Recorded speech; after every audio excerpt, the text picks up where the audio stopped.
or you write one chapter and in 3 weeks, well, you wrote that chapter. So what? Maybe the week after that, you write 2 chapters in 1 week or 1 day. All right? The whole thing is desensitize yourself for it. You're sensitive if you're creative, and that sensitivity is the creativity and application. Creativity is sensitivity and application. All right? And if you actually understand that yeah, if you're working on creative things as far as music and as far as painting or drawing or writing of any caliber, poetry, screen, whatever, you're going to be sensitive. All right, so something that may not bother you normally is going to bother you. Okay, so you have to realize it.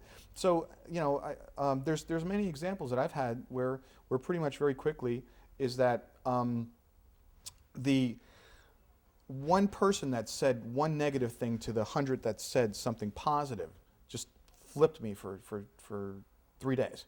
It's like I started thinking, well, is that possible? Is that possible? Whatever. And then I said, no. It's just the sensitivity. It's that, and so it's very important to desensitize the failure. Don't wave the flag. Okay. The next topic I'd like to go over real quickly is sales gems. That's what I called it. Sales gems are pretty much different things that I learned in my sales experience that are a little bit different than these. Okay, one is that you'll get what you want if you help enough people to get what they want. As far as that, always be innovative. Okay, as far as if all salespeople are supposed to be rigid and focused and serious, you be more animated. I found out that believe it or not, that sales, as far as the way I looked at it, were two different ways. One is that sales is 5% skill and 95% stand-up comedy. That's what it is. Entertainment value. It's that you're animated, you're serious, you're focused. Yeah, you make sure that you cover your bases as far as that relationship and the responsibility, but you can do it with a smile on your face, not a serious, grimace or a serious frown or so. It just doesn't work. And the other thing that's also very important as far as in sales is follow through. Follow through is key.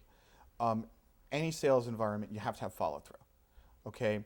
I've had situations where I've taken clients from one company to the next, and in one particular instance, he said, the client said, why should I take my work from over there to where you are now? And I said, because I'm not there to make sure that everything goes right with you. And he said, good answer. And I said, circle gets a square. And he laughed and he said, okay, I'll call my girl and have it sent over. Okay, so the point is that you have to follow through on that focus, and that's a real important sales gem. So if you're talking to someone as far as for your benefit, for your creative work, and they say, I need you to have this done by this time, or can you send me a proposal? That proposal should be there by the end of the night. Okay, and you should have already had that proposal and been prepared, because preparation is very important as well. Because if you always test yourself before the market tests you, and if you know exactly that these are the things that you need, then you should have them already in place before you even pick up the phone. It's just business. I mean, we're talking about marketing your magic. Okay, I'm not wasting my time or your time explaining to something that isn't covered in other parts of the series or anything like that.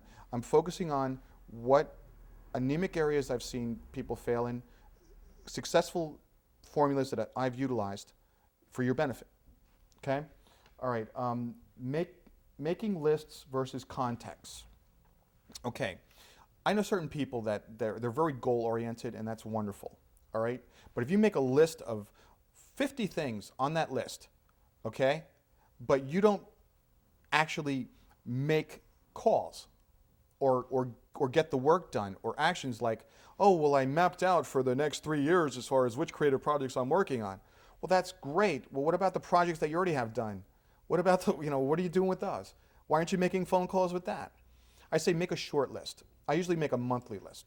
All right, and then if there's certain things I get done, I check and say, yay, yay, yay. All right, but they're reasonable. All right, so I know that I'm not going to be able to finish the whole entire list. All right, so it just carries over to the next month. All right, so that will definitely help you because there's a lot of people that make lists, but they make little action. So make lists. Don't make lists. Sorry, little actions. Or little action, just action. Okay, make a small list and action. Okay, keep having confused myself. Anyway, okay. The next thing is when you're talking to someone, you shouldn't be money motivated for yourself, but for them. Okay? In other words, the client or the person you're contacting, it's for their pocket. It's for their benefit. Okay? That you talk for their benefit, not yours. How you getting compensated is already understood. So you don't even have to mention that. All right? If you're in front of them, it's for their benefit exclusively. And there's one other thing as far as that, if you take a perspective as far as that you're representing your creative work as a product, you're representing it, you're not selling it, okay? You're representing something you believe in, okay? And that's a very core distinction, okay? It's not selling, okay? Because selling can have other connotations to it. So you are representing a product that you believe in, okay? Now, if you perceive yourself as a doctor where you're going to ask questions regarding as far as, well, what kind of projects are you looking for? What has worked successfully for you before? This product fits into that, and so forth and so on. Okay, if you want to do a doctor-patient type thing where you are a doctor saying, okay, well, I have the cure for what you're looking for. All right, whatever technique that you use, as long as you're not overconfident, over-arrogant, but you're confident, focused, and have done your homework, you shouldn't have any other problem. All right? And sometimes this is very important, and this is something you probably won't hear very often or at all. Reverse to advance. Okay? Which means that if something in your presentation is not working, or something is not working in that, and you've heard it several times from other people, okay? What you do is you take a step back and you restructure it. You take a step back and throw this out or add this, or if it's your approach to different people, or if it's the presentations that you make, or maybe your query letter doesn't work, or whatever. Don't be afraid to take a step back, okay? So I'm just going to go through this very briefly, very quickly, to just a summation, okay? Confidence in your product and yourself, okay? Believe in yourself and believe you have the best product, and if you do, then it's going to be projected. Know the market before you push the cart, because if you don't know the market, then you're going to be wasting your time, as we talked about before. Friendly projection and respect. That's so big. That's a life lesson right there. Because if you treat people with respect and friendly or whatever, you'd be surprised the doors that will open for you if it's genuine. If it's not, don't do it. That's because they'll see right through it. Okay. The mix, knowing when to play hardball and drop the bat. I talked about that as far as knowing the negotiational skills. Okay. Pin the opportunity on the phone tag. Don't sell what you're offering on the phone. Sell the opportunity to show them in person, audio-visually, what you have to offer. Turn discouragement around to energy, okay? So don't get discouraged. Just turn the energy, positive projection, what have you. Whatever you need to do to get yourself motivated and give it that energy, you need to take that positive, proactive stance as opposed to being reactive. Scripts versus heart. Just a small script, a few words or so that kind of are cues, so that if you go off on tangents as far as in the conversation, that you can get right back to those main points. But a script is very inanimate. It's very unanimated, and it can work against you. And also, it'll desensitize you to what people are saying by being an aggressive listener. That you know exactly what those key things are. Okay. The other thing is save by zero, motivation by refocused anger. That you refocus that anger or that drive to a positive conclusion.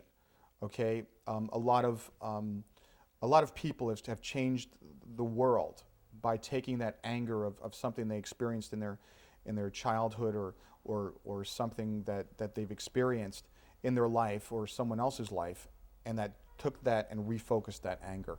All right, and so just not to get discouraged and what have you.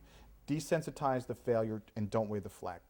Don't get oversensitive, and realize that you are going to get sensitive, but don't get oversensitive to the point where it's outweighing the benefit of all the positive things that are going on in your life, or the positive things that are acceptance that you're getting with your work.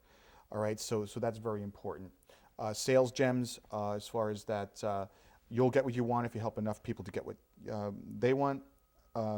Also, that in success there is no there's only black or white. There's no shades of gray in between, because either something's taking you from your goals or bringing you closer to them. Okay, and as far as a consultative approach, and more that sales or in any kind of either creative or otherwise, that it's 5% skill, 95% stand-up comedy. You know, you just gotta be animated. You gotta, you know, have fun with it. It's your work. You know, you should be enjoying it, right? So anyway, and the last is making lists versus contacts. I mean, you can be so meticulous of making a list that you're not actually doing the action of getting that opportunity out there, you know, to do something for you, or to open that opportunity for your progression. And the last part is reverse to advance. That sometimes you have to step back a little bit in order to fine tune, but it's not a step backward, it's a step forward. But that's what you have to realize. Sometimes you need to go back a couple steps in order to go further, that much further. Well, anyway, as far as I hope you enjoyed Marketing Your Magic, it's, you know, as far as sharing all these different things, as I said in previous, in the series, that it really is an honor to share this information. And, you know, if I ever have the pleasure of meeting in person, I'd love for you to hear how this has benefited you. All right, so anyway, God bless, reach for the clouds, but plan the steps, okay? Take care.